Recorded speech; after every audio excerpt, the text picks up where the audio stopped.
Hello everyone, I hope you all are doing fine. I welcome you all to this new video where we are going to talk about why is it so hard to succeed at trading. We will be talking about prospect theory, which is related to trading psychology, where investors and traders value gains and losses differently. We will talk about psychological effects like certainty effect and disposition effect, which relates to the tendency of investors to sell assets that have increased in value while keeping the assets that have dropped in value. So we are now going to discuss why is it difficult to be successful at trading and why do many people feel like the likelihood is stacked against them. Let us start with a situation. Let us assume you are given two options. The first option is being given straight 100 rupees and the other option is gaining 200 rupees and then losing 100 rupees of the 200 rupees. You will again be left with 100 rupees in the second case also. So which option would you choose? Well, logically speaking, if you understand the simple math where utility and end results of option A and B are exactly the same, resulting in a net profit of 100 rupees. However, individuals are most likely to choose option A, which is receiving a straight 100 rupees, because a single gain with no loss is generally perceived as more favorable, as opposed to initially having more amount and then suffering a loss like we had in option B. Why is this and what does it have to do with trading? Well, the above phenomenon is called as prospect theory in psychology. This theory is a subcategory within a larger field of studies which is known as behavioral finance, which talks about purpose of identifying why people make certain financial choices when it comes to investing and trading. Prospect theory assumes that losses and gains are valued differently, and thus individuals make decisions based on perceived gain instead of perceived loss. It is the most common and well known fact that we all must understand that losses cause greater emotional impact to an individual than an equivalent amount of gain.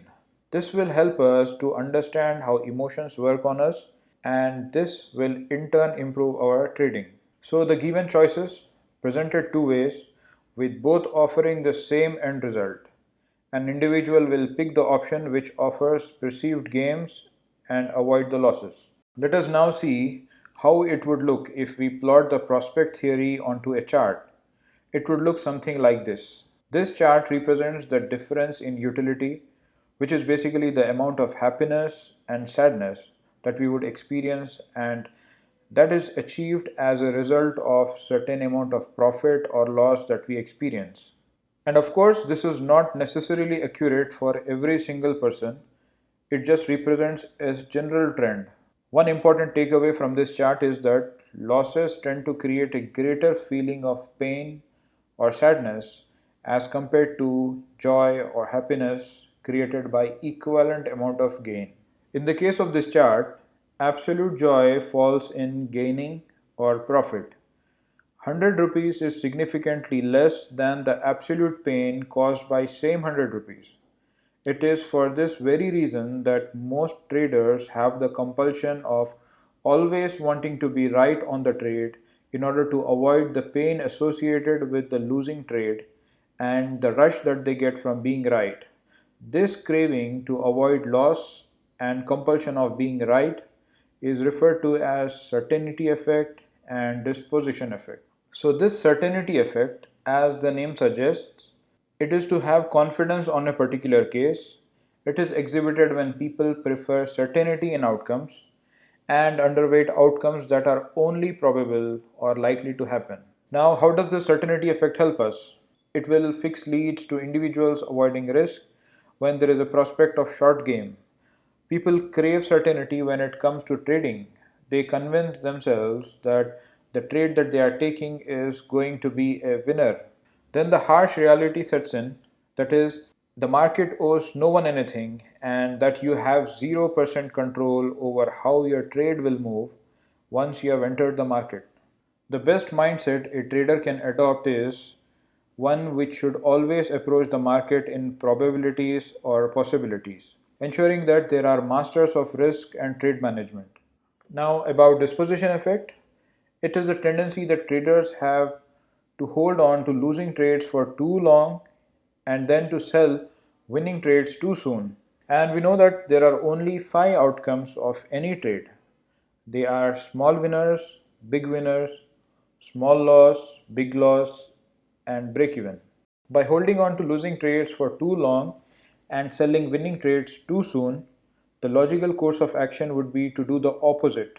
That is, to hold on to winning trades for as long as possible, that is, to make further gains while cutting your losing trades early in order to prevent additional losses and to preserve your capital. The most destructive example of the disposition effect is when traders tend to hold on to the losing trades for too long. Traders tend to be willing to assume a higher level of risk or the chance that they could avoid the pain of a losing trade if they could just hold on to their trade for a little longer. And in order to reverse, we convince ourselves that the trades are maybe gone down by so much and surely it can't go down any further. In reality, many losing trades never recover, and those traders end up incurring massive losses which they never recover from. And as a result, they eventually wipe out their trading capital. Taking everything that we have discussed so far into consideration and applying it to the true realities of trading, we can start to understand why trading is one of the hardest skills to master psychologically and emotionally. Reason being is that if you have a win loss ratio or a win rate of 40 to 45%, which is roughly what most successful traders achieve, you're always going to have more losing trades than winning trades, which means you're naturally going to experience high level of emotional pain versus joy. And that is based on the findings of prospect theory. Because you're also incurring more losing trades than winning trades, you're going to be in a prolonged period of drawdown with shorter periods of capital appreciation. And this is going to be tough at first. Eventually, you'll get used to it and you will start to push through those periods of drawdown, and you really don't get too affected by the periods of drawdown. But it takes some getting used to. This is why it is so important to let your winning trades run as long as possible to ensure that your net profits are greater than your net losses. In summary, losing trade hurts us a lot more than the joy we get from winning trades. We are naturally wired to avoid risk and we crave certainty in all outcomes. In life, if you can control uncertainty over a lot of things, and if something causes you pain, you can just distance yourself from it and remove it from your life. But when it comes to trading, on the other hand, the markets are controlled by no one, and there is never a definite certainty to any trading outcome. You need to accept the fact that you are going to have losing trades and that you are going to have more losing trades than winning trades. So we can say that we only have control over where we enter the trade and where we exit the trade, and how much we are willing to risk and how we are going to manage our trade while it is open.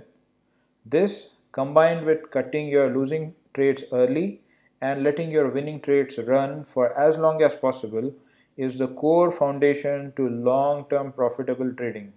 That's all for now. I hope the talk was simple and easy to understand. You need to practice this in your real time trading activities to improve your trading skills. This is all for now. You can join our Telegram channel, Discuss Nifty, for more such discussions that will help you make a better trader. We'll connect you soon in the next video. Thank you. Take care and happy trading, everyone.